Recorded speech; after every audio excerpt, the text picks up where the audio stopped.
Hadirin hadirat yang dirahmati Allah sekalian, tak membuang masa forum diteruskan pada pagi ini dengan menjemput yang berbahagia Dr. Fifi Antima Pikasari binti Sukamto, penerima anugerah belia Ma'had Hijrah Negeri Johor tahun 2025 sebagai wakil daripada orang muda untuk menyampaikan akan pembentangannya. Falyatafadhali dan masykurah. Dipersilakan Dr.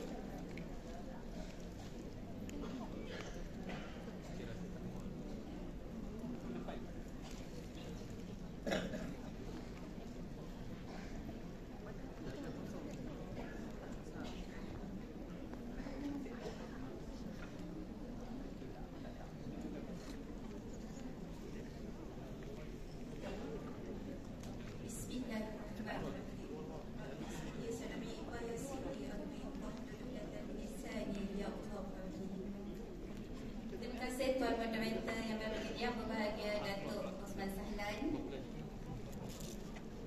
Itu terhormat, saya rasa cukup juga kalau Datuk Profesor Kasim cukup bila-bila maya kalau saya cukup berdiri kerana di depan saya ini semua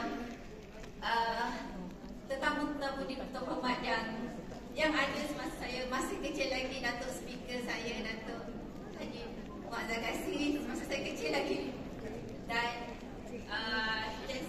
dan Chancellor Internship juga berada. So izinkan saya untuk buat sedikit pembentangan. Anak-anak muda okey ke? Sebelah kanan saya, di sebelah kiri saya. Okey, inilah pentas kita anak-anak muda. Izinkan saya tidak ada bertujuan untuk mengajar, tetapi saya bertujuan untuk berkongsi sedikit ilmu. Dan saya harap kita boleh sama-sama membawa semangat penubuhan 100 tahun Majlis Agama Islam Negeri Johor. Boleh tak? Saya suka juga memetik kata-kata sastrawan negara Shah Nur Ahmad. Negara yang maju itu tidak akan menjadi maju kalau rakyatnya hanya mendengar sahaja. Negara akan maju dengan peradaban yang maju juga apabila kita bertindak dan kita bertindak dan kita juga berani untuk menyatakan pendapat kita. Saya suka juga memetik kuli haqqau walau kana murran, berkatalah benar walaupun dia pahit. Sudah tentunya apabila kita mendapati peradaban dunia, kita melalui cabaran-cabaran, iaitu cabaran orang muda Johor. Orang muda Johor merupakan aset negeri Johor. Dan kita sendiri sudah sering kita dengar iaitu bangsa Johor. Kita selalu kita dengar bangsa Johor. Betul atau tidak? Betul atau tidak? Saya mahu dengar suara anak muda. Ini kerana apa saya mahu anak muda berani mengatakan yang benar itu tetap benar, yang salah itu tetap salah. Boleh tak? Saya nak semua anak muda yang ada di Dewan hari ini membawa semangat 100 tahun Majlis Agama Islam Negeri Johor. Kita pergi kepada cabaran orang muda Johor. Cabaran orang muda Johor. Untuk mendapati cabaran orang muda Johor sepatutnya Singapura Special Economic Zone. Kat sini kita boleh lihat cabaran orang muda Johor. Yang pertama, ni saya cuba untuk, inilah maksudnya saya cuba untuk memendekkan dan saya cuba untuk membuat kesimpulan juga. Sebab kita dah tak ada masa lah kan. Kita kesuntukan masa. Cabaran orang muda Johor iaitu pertama sekali saya selalu turun ke lapangan melalui badan NGO dan sebagainya. Apabila saya tanya apa itu cabaran orang muda Johor, cabaran orang muda Johor adalah peluang pekerjaan. Setuju tak?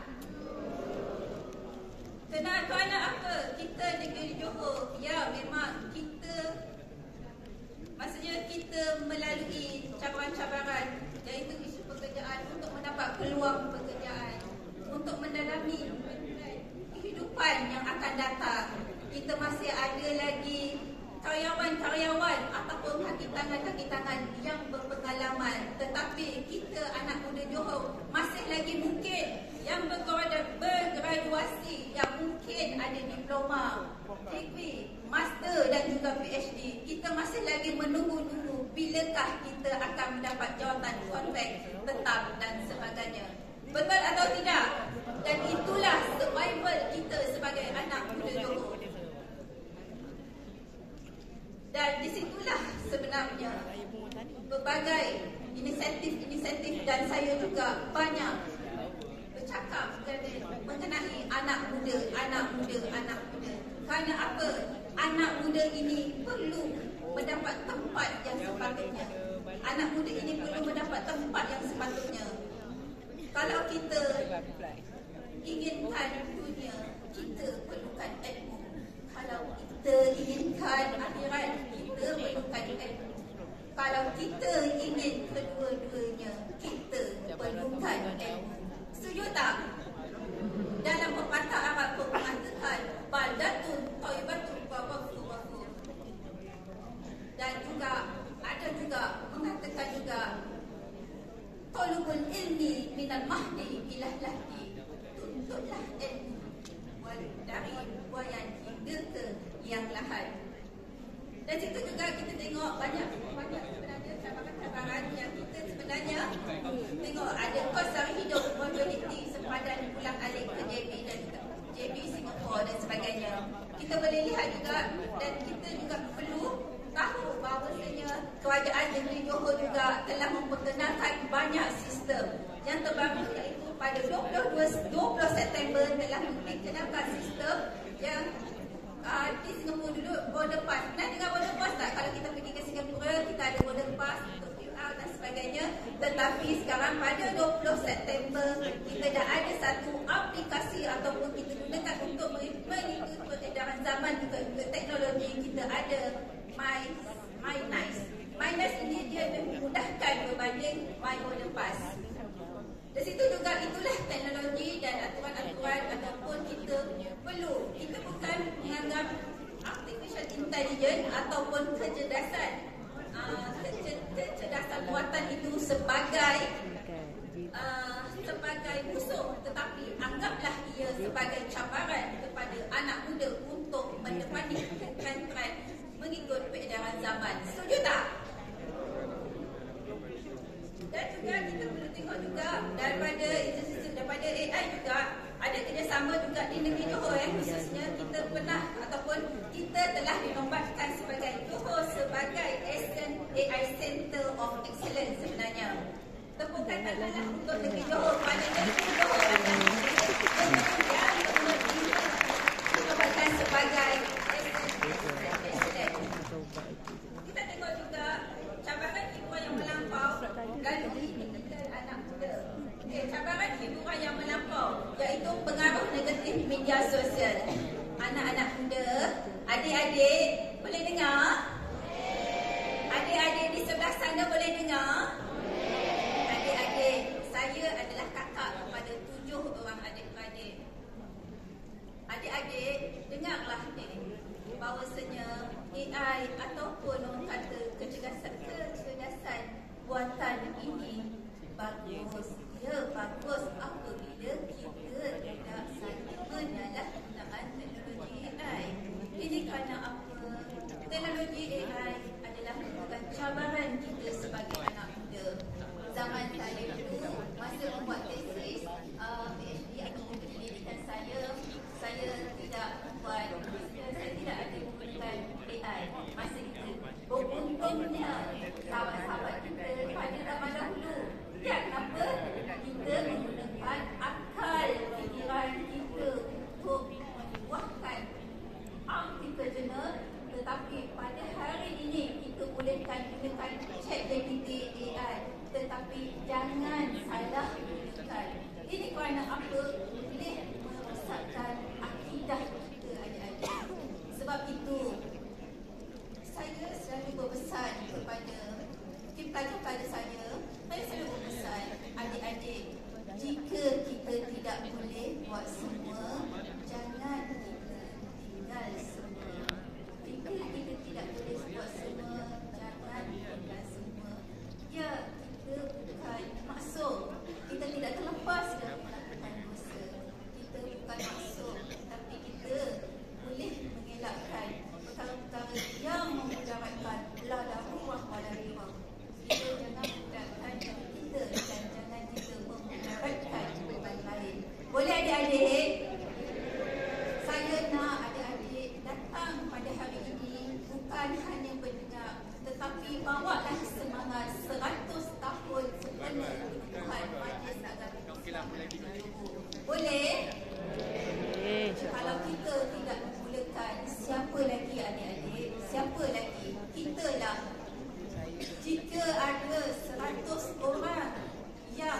menegakkan kebenaran, maka jadilah kita satu antara 100 orang tersebut.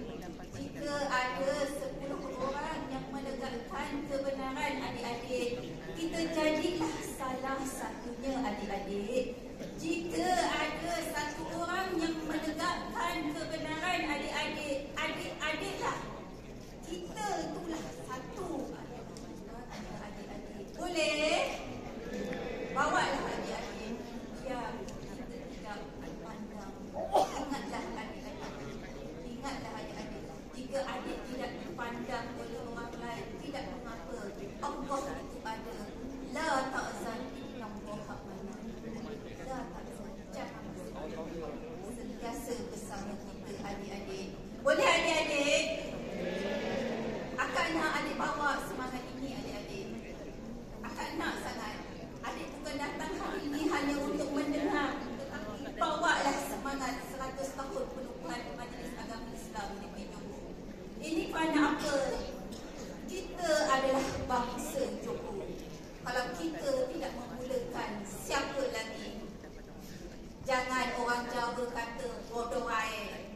Apa bodoh air? Sama je. Pergi tak pergi sama je. Bodoh air. Janganlah begitu-begitu adik-adik. Ya. Sejarah dunia adalah sejarah orang muda. Jika kita mati rasa, maka matilah sejarah sebuah bangsa. Adik nak ke sejarah kita, sejarah negeri Johor, sejarah bangsa Johor itu mati ditelan ramai. Nak ke? Kalau tak nak, adiklah orang yang akan mengikuti peredaran kita zaman tersebut dan membawa sejarah negeri Johor tersebut di mata dunia. Boleh? Akak nak adik bersuara. Inilah pentas kita adik-adik. Tetapi kita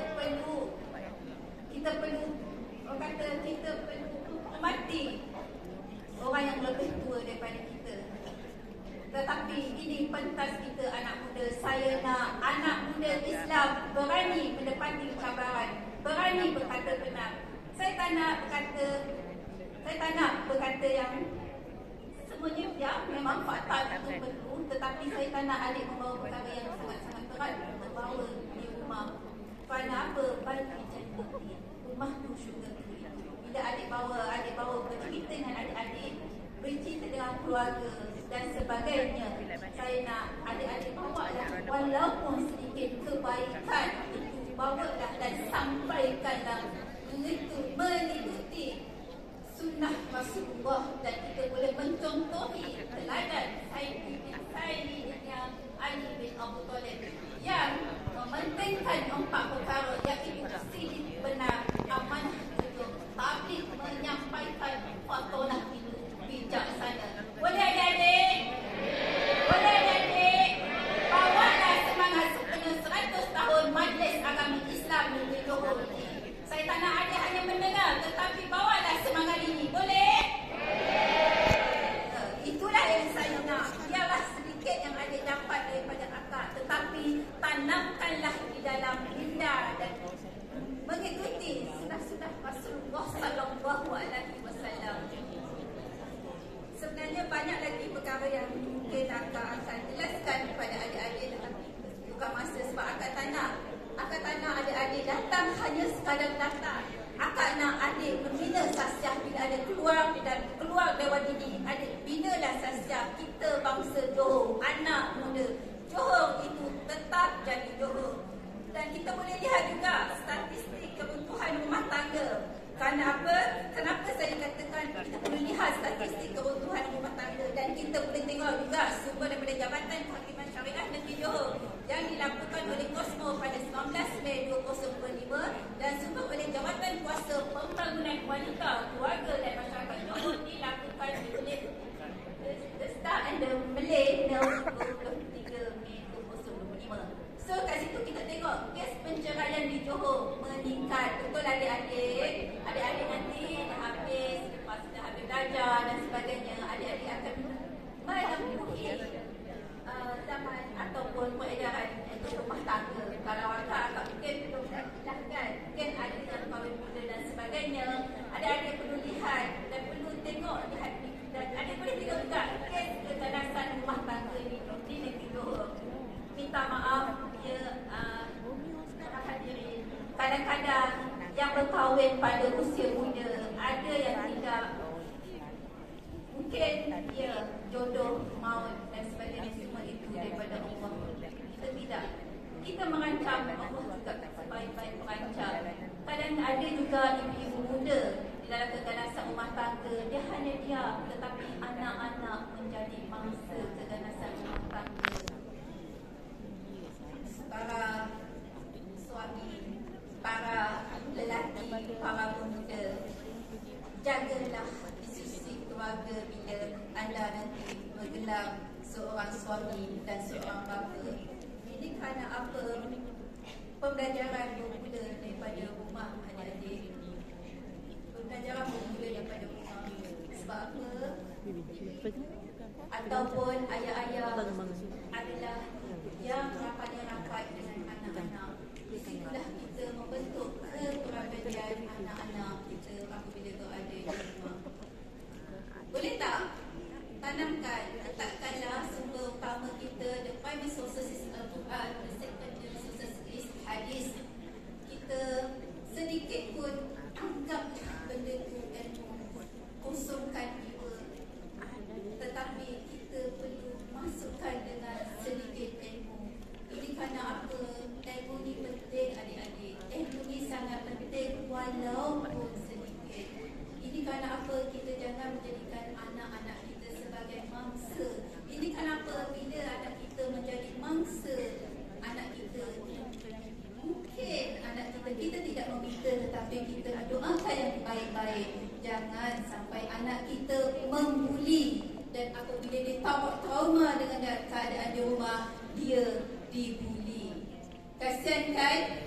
Ini kerana apa? Bila kita berada di alam pekerjaan, kes ini tidak ataupun terus faham. Kes ini akan terus berluasa. Kasihan adik-adik. Dan ini juga merupakan punca tekanan akan sebaya juga. Apa memainkan peranan penting juga supaya tidak dibuli. Jangan membuli, tak baik. Betul tak? Baru dengar soalan, betul tak? So kita akan tengok juga pada hiburan. So kita untuk menelakkan daripada penjelasan dan harapan kita sebagai anak muda, kita perlu galakkan hiburan yang sihat. Galakkan hiburan yang sihat ini, ya, ada yang mengatakan, tak, hiburan yang sihat, kuda kepang pun sihat tak? Kuda kepang boleh tak? Ini ke Johor boleh kuda kepang boleh tak? Kuda kepang sebenarnya, saya juga pernah di masa convention agama, saya juga ada mengutarakan juga kes ini, dan ada juga saya dipanggil juga yayasan kebudayaan negeri Johor juga kuda kepang ni. Jadi atuk saya juga dulu adalah penggiat kuda kepang di Batu Pahat. Sebenarnya adik-adik, untuk persembahan tidak salah, tetapi jangan ada unsur-unsur mistik dan jangan ada unsur-unsur mistik. Kerana apa? Untuk persembahannya saya tidak, maksudnya saya tidak menyangkal bahawasanya persembahan kuda kepang ini bagus, tetapi di UTHM juga kita telah membuat penyelidikan bahawasanya benda-benda atau perkara-perkara yang mempunyai unsur mistik, yang tidak menjaga ikhtilat, tu apabila lelaki dan perempuan bersama-sama sehingga menyebabkan yang benda yang perkara yang tidak bagus dan boleh mendekatkan kepada zina. Di dalam Al-Quran, la taqrabu zina, sudah buat perkara itu, telah diterangkan, tetapi dan fatwa juga agama Islam telah keluar di Johor berkaitan kuda kepang. So kita bukan menyangkal adik-adik, kita bukan menyangkal tentang persembahan kuda kepang, tetapi perkara-perkara yang mempunyai unsur-unsur mistik dan sebagainya elakkan. Apa pun di dalam pedoman hidup kita, letakkanlah Al-Quran sebagai pedoman hidup kita. Ini kerana apa? Al-Quran ini penuh Apung ini penuh dengan penceritaan, telah termasuk kisah-kisah Rasulullah dan sebagainya yang baik-baik. Contohi sahaja. Dan saya juga kat sini mungkin saya boleh merangkumkan sedikit kaitan kita sebagai anak muda boleh mencontohi sifat Sayyidina Ali bin Abi Thalib. Ini kerana apa? Sayyidina Ali bin Abi Thalib merupakan pemuda yang gagah dan bijaksana dan dekat dengan Rasulullah. Dan 6 sifat Sayyidina Ali bin Abi Thalib, yang pertama adalah keberanian, yang kedua adalah cintakan ilmu dan bijaksana, yang ketiga ikhlas dan takwa, yang keempat penuh jujur. Dalam surah Al-Baqarah, apabila kita ingin membuat ataupun kita menjalankan jual beli ataupun ekonomi Islam, Auzubillah minasyaitanir rajim. Wahalau bai'a wa harama riba. Ayat surah Al-Baqarah ayat 275. Allah menghalalkan jual beli, tapi Allah mengharamkan riba. Yang kelima adalah keadilan dalam kepimpinan. Ini pula telah dikupaskan oleh Sayyidina Ali dan anak beliau iaitu Sayyidah Fatimah, bahawasanya dia berkata kalau dia mencuri termasuk, kalau anak-anak dia mencuri dia perlu potong tangan. Keadilan walaupun anak dia boleh kita. Ya, baik. Okey, kat sinilah kita perlu mencontohi sifat-sifat Rasulullah sallallahu alaihi wasallam dan Sayyidina Ali bin Abi Thalib.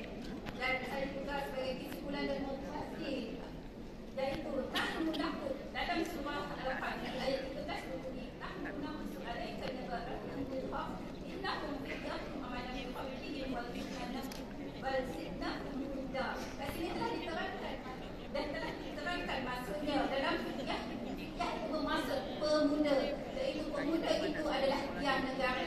Adik-adik sekalian, sebelum akak mengakhiri perbincangan akak pada hari ini, izinkanlah akak membawa sedikit semangat bangsa Johor, anak muda Johor. Adik-adik, dengar tak?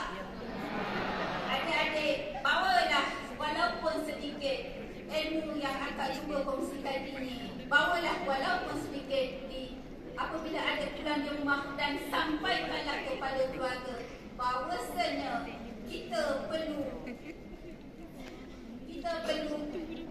mengamalkan ataupun kita perlu lakukan amar ma'ruf nahi munkar. Terima kasih doktor. Terima kasih. Sekian wabillahi taufiq wal hidayah. Wassalamualaikum warahmatullahi wabarakatuh. Waalaikumsalam warahmatullahi wabarakatuh. Semangat dia orang muda, namun kita ada acara yang selepas ini yang lebih besar. Jadi kita ucapkan terima kasih kepada sekalian para panel pembentang kita pada hari ini. Sebenarnya kalau kita nak ulas, banyak lagi kita nak ulas sebenarnya.